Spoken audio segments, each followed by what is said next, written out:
I got asked an interesting question. Which NFL team was the tougher loss?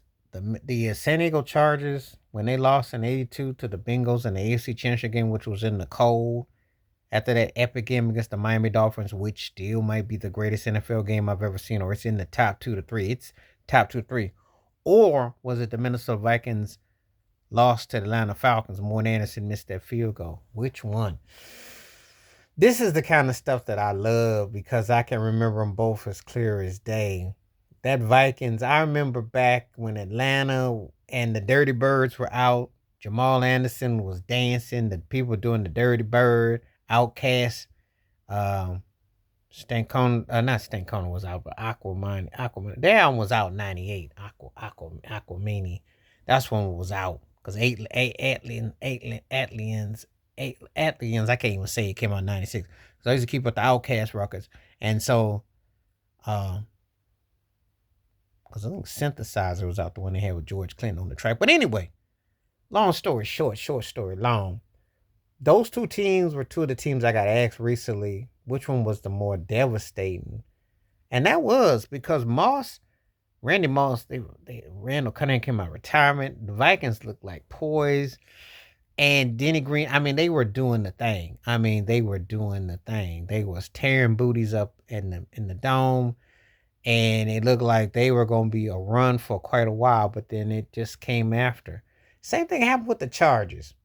The Chargers, uh, late '70s, early '80s, that was the fun team to watch. But then again, if you are a San Diego LA Chargers fan, you've heard this story. I told you the Chargers have had more heartache than any football franchise I can think of because they were great in the early '80s. They were great in the mid '90s. They were great in the '00s. They had you go from Dan Fouts. Yeah, it's Dan Humphries who wasn't quite memorable, but then you had Phillip Rivers and Drew Brees. You had top tier talents and Jefferson, Chandler, Joyner, and then you fast forward, yeah, Natron Means and all that, then you fast forward to LaDainian Thomas. You've had top tier talent, just never could seal the deal. They only got one Super Bowl appearance to show for us. And now when you think about Justin Herbert and Harbaugh, well, that'd be like in the new incarnation of the Chargers, and then Junior Seau in between. Always had some big names, just never could seal the deal. So, which one did I think it was the worst? That's tough because the Vikings had only lost one game, and that missed field goal was huge. That Chargers team couldn't play in the cold, couldn't play no defense. It was just always something with the Chargers. They always came up short for some rhyme or reason. And it's tough to psychologically say which team, because they both seem like they was cursed. I mean, obviously the Vikings never won the Super Bowl, but Bud Grant went to 4. And then you fast forward all the problems they had and coming up short for so long. And now seeing them back again is a trip. But then I think about the Chargers. So which one took the hit the worst? It's a really complicated question. It's like, how do you answer that?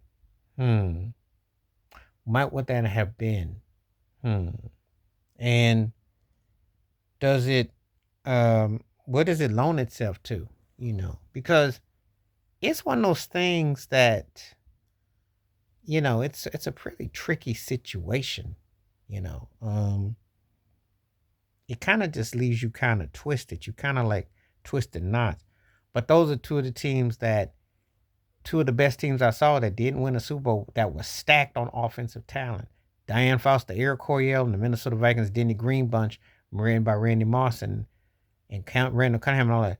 Just it's two of the best offensive teams I saw that didn't win. It's a good debate. But tell me what you think. Please like, subscribe, welcome thoughts, comments, and I do respond. Thank you. Wash your hands, keep your mind clear, watch out for another. Share it if you like and hit that membership because when you do, requests like this come true. Stay safe, stay blessed, stay woke, stay free. I'm out. Peace.